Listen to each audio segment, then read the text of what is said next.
ব্যাপারে কিছুই জানতো না। সে আহনাফের কাঁধে হাত রেখে বলল, তুই কি ওভাবে শাস্তি না দিলেও পারতে। বউ তোর, বিয়ে করেছিস ওকে।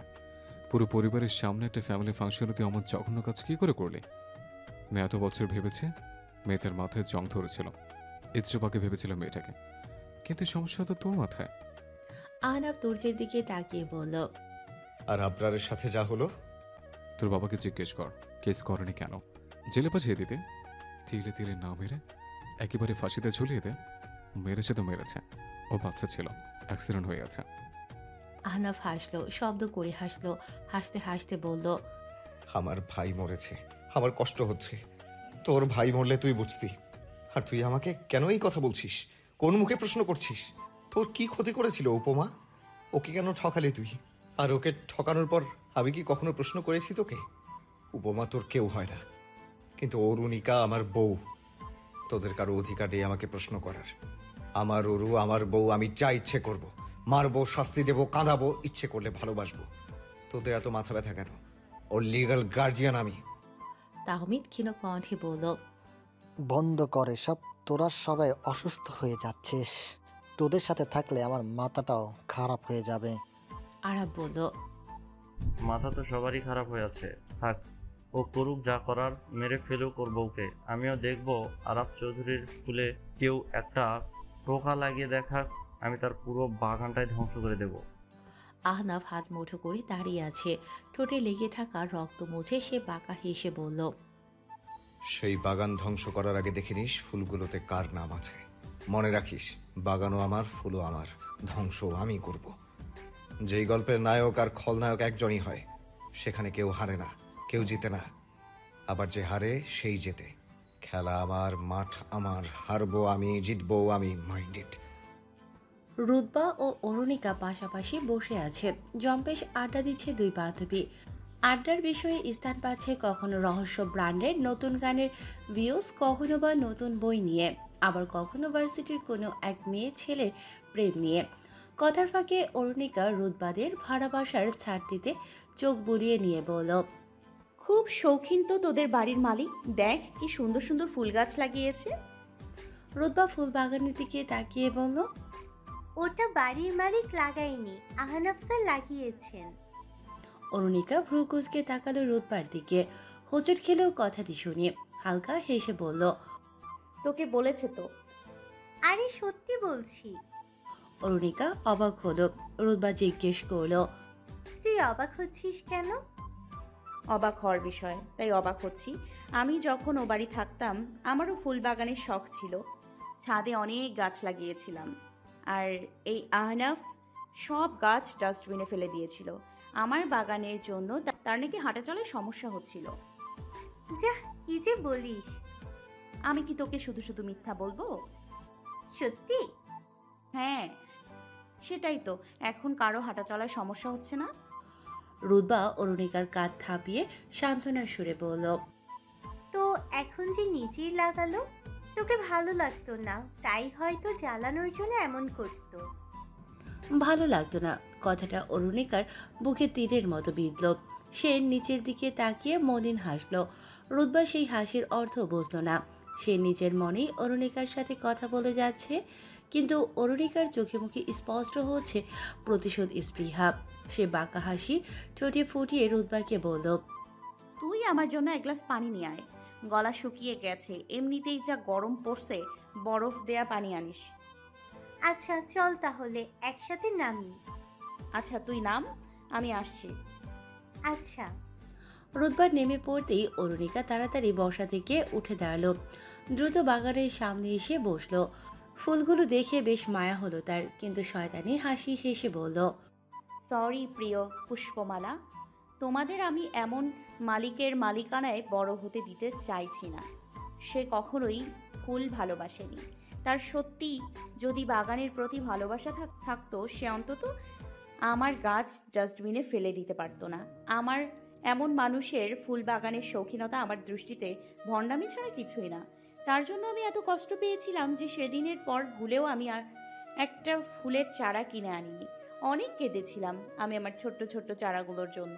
আজ আহনাফ চৌধুরীকেও আমি বোঝাবো শখের জিনিস নষ্ট করলে কেমন কষ্ট হয়। অরুণিকা ফুলের চারাগুলো সব গোড়া থেকেই উঠিয়ে নিল। মিনিটের মধ্যেই সব টব খালি। যেই টবে একটু আগেও ছোট ছোট ফুল ফুটেছিল, সেখানে এখন শুধুই মাটি অবশিষ্ট আছে। অরুণিকা সবকটা চারা হাতে নিয়ে দ্রুত ছাদ থেকে নেমে এলো। রুদ্বা অরুণিকার জন্য দরজার কাছেই দাঁড়িয়েছিল। অরুণিকার হাতে চারাগুলো দেখে আঁতকে উঠল সে। তাকে টেনে ভিতরে ঢুকিয়ে বলল, মেরে ফেলবে স্যার, কি করলি তুই এটা? বেশি কথা না বলে আমাকে একটা পলিথিন দে। এতগুলো চারা ফেলে দিবি তুই? না, অন্য কোথাও লাগাবো, তুই দে আমাকে। রুদ্বা পলিথিন এগিয়ে দিতে অরুণিকা চারাগুলো সব পলিথিনে ঢুকিয়ে বলল, আমি ভালো জায়গায় লাগিয়ে দিয়ে আসবো। ভাই কি যে হবে এখন? তুই তো দেখছি 1 নম্বরের ফাজিল। এত ইনোসেন্ট সাজিস কিভাবে তুই? এভাবে কেউ রিভেঞ্জ নেয়? স্যার জানতে পারলে তোর সাথে কি যে করবে। তুই না আমার বেস্ট ফ্রেন্ড, এখন মুখটা বন্ধ রাখ। রুদ্বা ঠোঁটে আঙুল রেখে বলল। হুম। অরুণিকা পলিথিন নিয়ে নিচে নেমে পড়ল। এরপর রাস্তায় ইমানকে দেখে থেমে গেল। ইমান অরুণিকার দিকে ভ্রু কুঁচকে তাকিয়ে বলল। নিকা, তুমি কোথাও পালাচ্ছ? ইমানের প্রশ্নে ভ্যাবাচেকা খেয়ে গেল সে। আশেপাশে চোখ বুলিয়ে নিয়ে বলল, আমাকে দেখে কি তোর মনে হচ্ছে আমি পালাচ্ছি? হ্যাঁ, অবশ্যই মনে হচ্ছে। ধর কি যে বলেন। আচ্ছা, একটা হেল্প করবেন? ইমান একগাল হেসে বলল, আমি তোমার হেল্প করব না, সেটা কি হয়? আমি নতুন চারা কিনেছি, ভাবছি লাগাবো। কোথায় লাগাবো? ইমান ভ্রু কুঁচকে বলল, ছাদে লাগাবে? না না না না না, ওই বাসায় না, বাইরে লাগাতে চাচ্ছি। কেন? বাইরে তো যত্ন নিতে পারবে না। এমন কোনো জায়গা যেখানে গাছগুলো সেফ আর আমি এসে পানিও দিতে পারবো। ইমান সেকেন্ড খানিক ভেবে বলল, একটা মাঠ আছে, ওখানে গাছ লাগানো যাবে, তুমি যত্নও নিতে পারবে। তাহলে চলুন না আমার সাথে, আমাকে চারাগুলো লাগাতে একটু সাহায্য করবেন? ইমান চমকে উঠল অরুণিকার কথায়। এ যেন মেঘ না চাইতেই বৃষ্টি। সে সাথে সাথেই রাজি হয়ে গেল। এরপর রিক্সা নিয়ে তারা সোজা সেই মাঠে চলে এলো। ভার্সিটির কাছেই সেই মাঠ। ভার্সিটি আসলে চারাগুলোর যত্ন নিতে অসুবিধে হবে না। মাঠটা বিশাল। এখানে অনেকবার তাদের ভার্সিটির ক্রীড়া প্রতিযোগিতা হয়েছিল। বিভিন্ন মেলার আয়োজনও এখানে করা হয়। যদিও এই মুহূর্তে মাঠ শূন্য। এই জ্যৈষ্ঠের বিকেলে কেউ বাইরে এসে খেলছে না। সবাই পাখার নিচে আরাম খুঁজে নিতে ব্যস্ত। কিন্তু এমন মুহূর্তে মাঠের এক কোণায় বসে ইমান আর অরুণিকা চারা লাগাচ্ছে। দুজনের মধ্যে বেশ কথাবার্তা হচ্ছে। নীরব প্রকৃতিতে শোনা যাচ্ছে দুজন তরুণ তরুণীর কণ্ঠস্বর।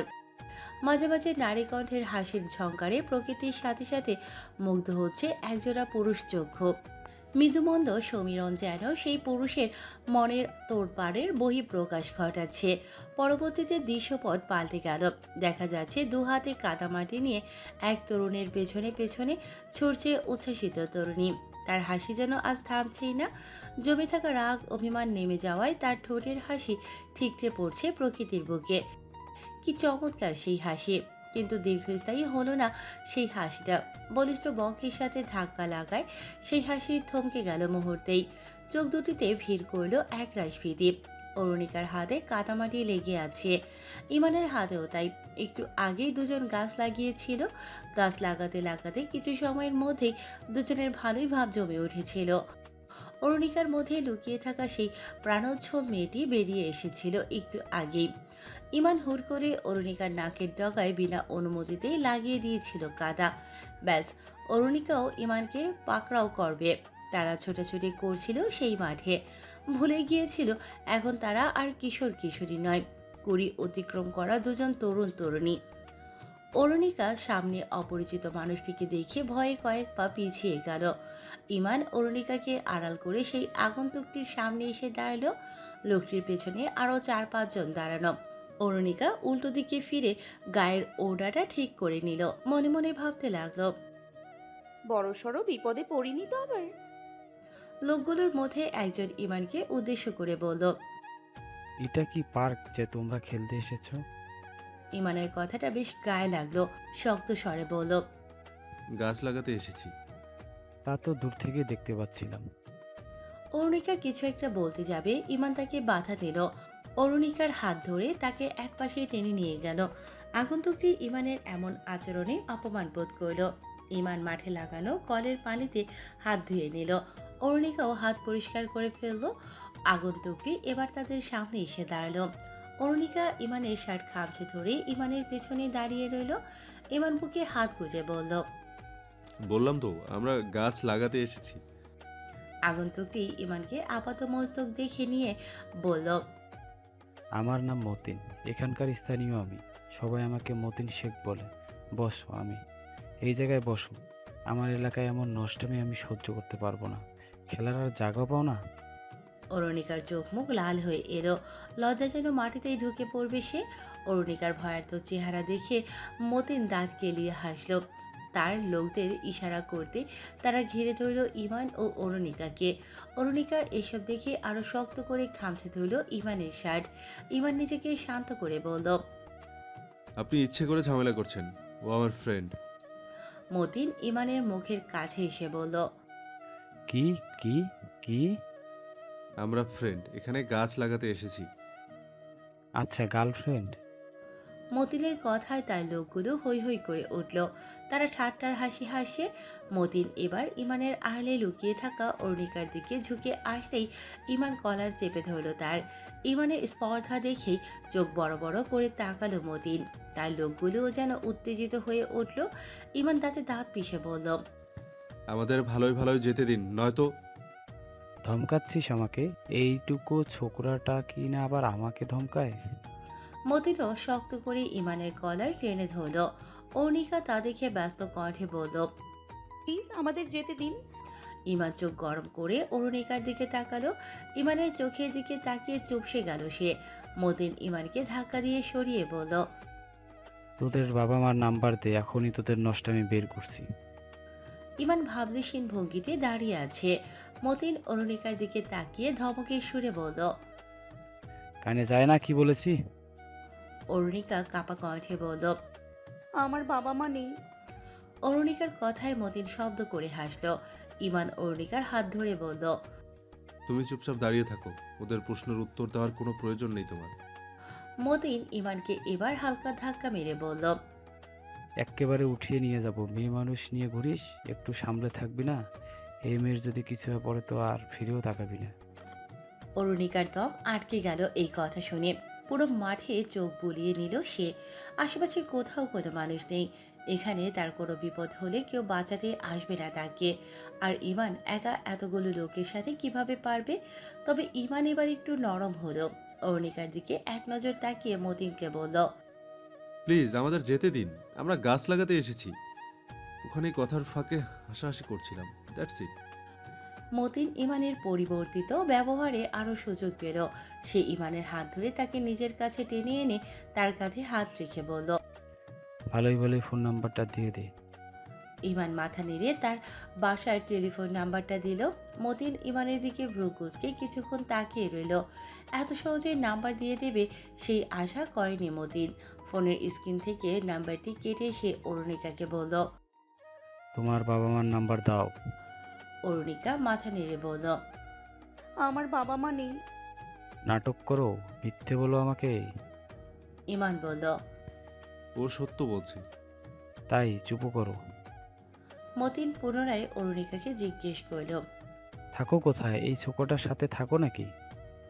অরুণিকা না সূচক মাথা নাড়ল। মতিন বলল, দাও তোমার গার্জিয়ানের নাম্বার দাও। অরুণিকা আর মনে ভাবতে লাগলো, আতিকিয়া জাহান তো কখনোই এখানে আসবে না। রুহানিকে বললে সে এসে উল্টো ফেসে যাবে। তাই সে আরাফের নাম্বারটি দিয়ে দিল। এদিকে মতিন ফোন বের করে আরাফের নাম্বারে ডায়াল করলো। ওই মুহূর্তে ছজনই একসাথে বাসায় বসে টিভিতে বাংলাদেশ আর ভারতের ক্রিকেট ম্যাচ দেখছিল। টান টান উত্তেজনা চলছে। এমন মুহূর্তে ফোন বেজে উঠতেই আরাফের কপালে ভাঁজ পড়ল। বিরক্ত মুখে কল রিসিভ করতে মতিন ওপাশ থেকে বলল, আপনাদের বাড়ির মেয়ে যে রাস্তায় রং ঢং করে বেড়াচ্ছে, সে খেয়াল কি আপনাদের আছে? মেয়েদের এত ছুট দেন আপনারা? আরাফ ভ্রুকুচকে ফোনের স্ক্রিনের দিকে এক নজর তাকিয়ে আবার কানের কাছে এনে বলল, আপনি কে বলছেন? আমি মতিন। আপনাদের মেয়ে একটা ছেলের সাথে হাতে নাতে ধরা পড়েছে। আরাফ ইশারায় টিভির ভলিউম কমাতে বলল। তুর্য ভলিউম কমাতেই সবাই আরাফের দিকে তাকালো। তাহমিদ জিজ্ঞেস করল। কি? আরাফ মাথা নেড়ে বলল। জানি না। ওপাশে মতিন ফোন নামিয়ে অরুণিকাকে জিজ্ঞেস করল। কি নাম তোমার? অরুণিকা। মতিন এবার ফোন কানের কাছে এনে আরাফকে বলল। অরুণিকা নাম? কি হয় আপনার? আরাফ চমকে উঠল অরুণিকার নাম শুনে। ব্যস্ত কণ্ঠে বলল। আপনি কে? ওরু কোথায়? ঠিকানা বলে দিচ্ছি, চলে আসেন। কল কেটে যেতেই আরাফ বেরিয়ে পড়ল। আরাফের পিছু পিছু বাকি 5 জনও বেরিয়ে গেল। 6 জনই হেলমেট পরে মোটর সাইকেলে উঠে বসলো। 6টা মোটর সাইকেল সাই সাই করে বেরিয়ে পড়লো বিল্ডিং এর গ্যারেজ থেকে। একসাথে 6টা মোটর সাইকেল বের হতে দেখে এলাকার মানুষ কিছু সময়ের জন্য সেদিকেই তাকিয়েছিল। রুদ্বাও বারান্দায় দাঁড়িয়ে এই দৃশ্য দেখে গালে হাত দিয়ে বলল। এই ব্যাচেলারগুলোর মাঝে মাঝে অ্যাকশন মুভির ভাইব দেয়, যেন এক একটা হিরো। দেখতেও সবকটা হিরোদের মতোই। দেখে লাগেই না এখানে দুজন ভার্সিটি স্যার, আরেকজন ডাক্তার। মানে কোথা থেকে আসে তাদের এই ভাবসাব? শূন্য মাঠে একে একে 6টি মোটর সাইকেল ঢুকলো। মতিন ও তার সহকারীদের হাবভাব পাল্টে গেল। এক সহকারী তার কাঁধে হাত রেখে বলল।